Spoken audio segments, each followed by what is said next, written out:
दोस्तों, आज की कहानी है एक ऐसे लड़के की जिसका सामना हुआ था एक रोते हुए प्रेत से। चलिए बढ़ते हैं इस कहानी की तरफ। विजय राजस्थान के जयपुर में रहता था।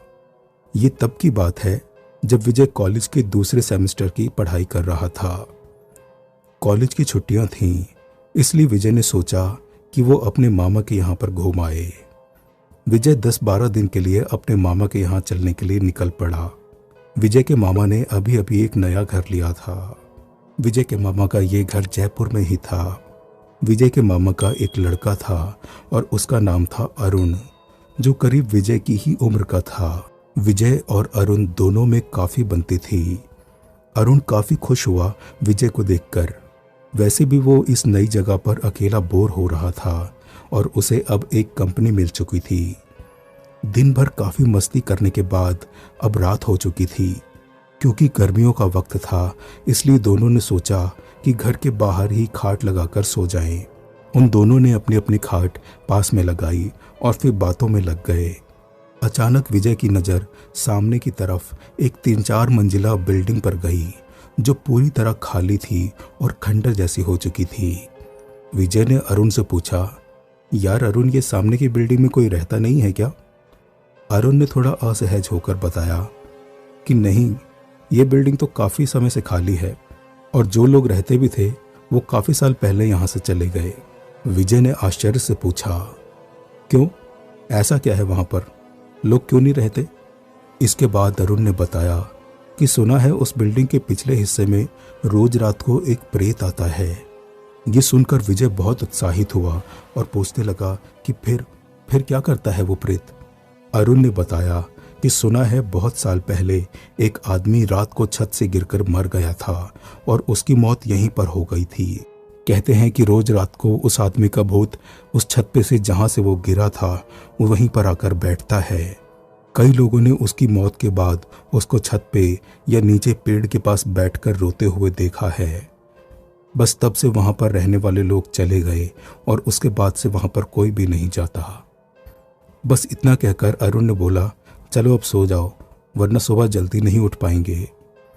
अरुण की ये बातें सुनकर विजय पता नहीं मन में क्या सोचकर खुश होने लगा। रात करीब 2:30 बजे विजय उठा और धीरे से उस बिल्डिंग की तरफ चलने लगा। वो देखना चाहता था कि ये भूत प्रेत होते भी हैं या नहीं। विजय बिल्डिंग के अंदर पहुंचकर थोड़ा सहम गया, क्योंकि वहां पर काफ़ी अंधेरा था। बिल्डिंग काफ़ी सालों से खंडर जैसी बनी हुई थी और जगह जगह पर पेड़ पौधे और झाड़ियां उगी हुई थीं। विजय संभल कर आगे बढ़ रहा था। एकदम से एक ठंडी हवा का झोंका उसके पास से गुजरा। ये महसूस करके विजय घबरा गया। विजय बिल्डिंग के पीछे के हिस्से में पहुंच चुका था। पिछले हिस्से का मंजर देखकर वैसे भी कोई भी डर जाता। उस खंडर इमारत की बंद खिड़कियों से अंधेरा इस तरह का एहसास दिला रहा था कि जैसे कोई अंदर से उन्हें देख रहा हो। हवा से बंद होते खुलते दरवाजों की आवाज़ और पेड़ से गिरे सूखे पत्तों की आवाज़ विजय के शरीर में एक सिरहन पैदा कर रही थी। अचानक एक बड़े से सूखे पेड़ के नीचे विजय को कोई चीज़ दिखी। डर के बावजूद विजय उसके करीब जाकर उसको देखना चाहता था। धीरे धीरे विजय उसके करीब पहुंच गया। अचानक उसके कदम रुक गए, क्योंकि अब उसने जो देखा वो उसकी जान सुखा देने के लिए काफ़ी था। एक आदमी सफ़ेद कपड़ों में उस पेड़ के नीचे विजय की तरफ पीठ करके बैठा हुआ था और रो रहा था। उसकी रोने की आवाज़ बहुत अजीब और डरावनी थी। विजय ने अटकती हुई आवाज़ में पूछा, कौन हो तुम? इतना बोलते ही वो आदमी धीरे धीरे विजय की तरफ घूमा। विजय ने जैसे ही उस आदमी का चेहरा देखा, विजय की जान सूख गई। बड़े बड़े डरावने बाल और बिल्कुल सफ़ेद चेहरा और आंखों की जगह खाली गड्ढे और टेढ़ी गर्दन, ये सब देखकर विजय के हाथ पैर कांपने लगे। वो मुड़कर तेजी से पूरी जान लगाकर दौड़ा। गिरते पड़ते वो अपने मामा के घर पहुंचा और बिना किसी को कुछ कहे चुपचाप अपने बिस्तर पर सो गया। लेकिन अब विजय को नींद नहीं आ रही थी। कुछ देर पहले उसने जो भी देखा था वो सब उसकी आंखों के सामने बार बार घूम रहा था। उसने जिसे देखा था वो वही प्रेत था जिसके बारे में अरुण ने उसे बताया था। दूसरे दिन सुबह भी विजय एकदम खामोश सा था। मामा मामी अरुण सब ने पूछा, लेकिन उसने किसी को कुछ नहीं बताया। विजय बहुत डर चुका था। दूसरे दिन रात को बाहर अरुण और विजय सो रहे थे। विजय ने देर रात जब करवट बदली तो उसने देखा कि वही प्रेत उसके बिस्तर के सिराने के पास खड़ा था और विजय को देखे जा रहा था और बड़ी डरावनी आवाज में रो रहा था। विजय ये देखकर हक्का बक्का रह गया।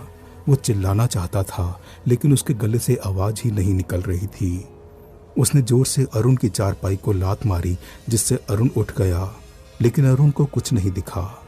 अब अरुण को विजय ने सब बता दिया, पर कसम दी कि वो ये बात किसी को नहीं बताएगा। तीसरे दिन अरुण और विजय दोनों घर में सोए हुए थे, पर जब देर रात विजय की आंख खुली तो उसने देखा कि वही प्रेत आत्मा कमरे की खिड़की के पास खड़ी उसको देख रही है। विजय ने फिर अरुण को उठाया और खिड़की की तरफ इशारा किया। अरुण को इस बार भी कुछ नहीं दिखा, पर वो प्रेत विजय की तरफ देखकर रोए जा रहा था। विजय बहुत डर गया था। अब विजय सुबह होने का इंतजार कर रहा था कि कब सुबह हो और वो अपने घर वापस जा सके। सुबह होते ही विजय ने अपने मामा मामी को घर जाने की बात बताई। उनको भी 2-3 दिन से विजय के हाव भाव ठीक नहीं लग रहे थे और ऐसे में वो अचानक घर जाने के लिए भी कह रहा था। मामा मामी ने जोर देकर पूछा तो विजय ने उन्हें सारी बात बता दी। मामा ने विजय पर गुस्सा होते हुए कहा, तुम्हें पता है तुमने क्या पागलपन किया है? तुम्हें वहां नहीं जाना चाहिए था। जिन लोगों का गलती से भी उस प्रेत से सामना हो गया है उनका बुरा हाल होता है, और तुम तो सब जानने के बाद भी वहां गए।